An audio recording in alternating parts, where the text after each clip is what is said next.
Police भरतीचे जे ground सुरू झाले आहेत त्यासाठी तुम्हा सर्वांना खूप खूप शुभेच्छा. एकदम छान असं ग्राउंड द्या, कारण तुमची वर्षानुवर्षाची जी मेहनत आहे ग्राउंडची, ती तुमचा एक दिवस जो ग्राउंडचा आहे ती पूर्ण मेहनत त्या दिवशी तुमची डिसाईड होणार आहे.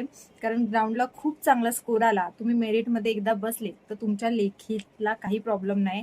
आणि मेन म्हणजे लेखी परीक्षा ही इतकीच महत्त्वाची आहे जितकं ग्राउंड.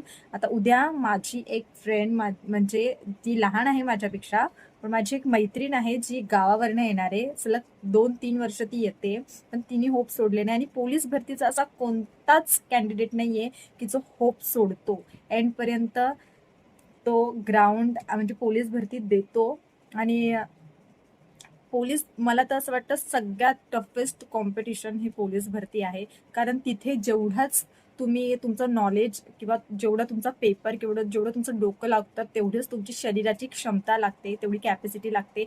कारण जेवढी लेखी अवघड आहे त्याच्याही जास्त अवघड आहे ग्राउंड. 1600 मीटर आणि 800 मीटर पळणं खायची गोष्ट अजिबात नाहीये, आणि त्या टायमात पळणं.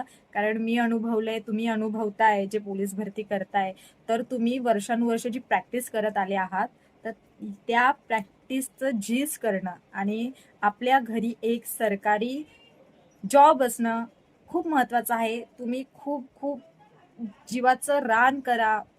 पूर्ण जे काही असेल ते तुम्ही पूर्ण देऊन टाका. आपले 100% ना 101% द्या. आणि तुमच्या सर्वांना मनापासून खूप खूप शुभेच्छा या ग्राउंडसाठी. आणि स्वतःची काळजी घ्या. पण एवढं एक लक्षात ठेवा की ग्राउंडच सर्वस्व नाहीये किंवा भरतीच सर्वस्व नाहीये. भरतीच्या पलीकडेही आपलं आयुष्य आहे. तर काल जो अपघात घडला एका विद्यार्थ्याबद्दल, तर तसं कोणाही सोबत घडू नये. तर त्याची तुम्ही दक्षता घ्या आणि ऑल द बेस्ट.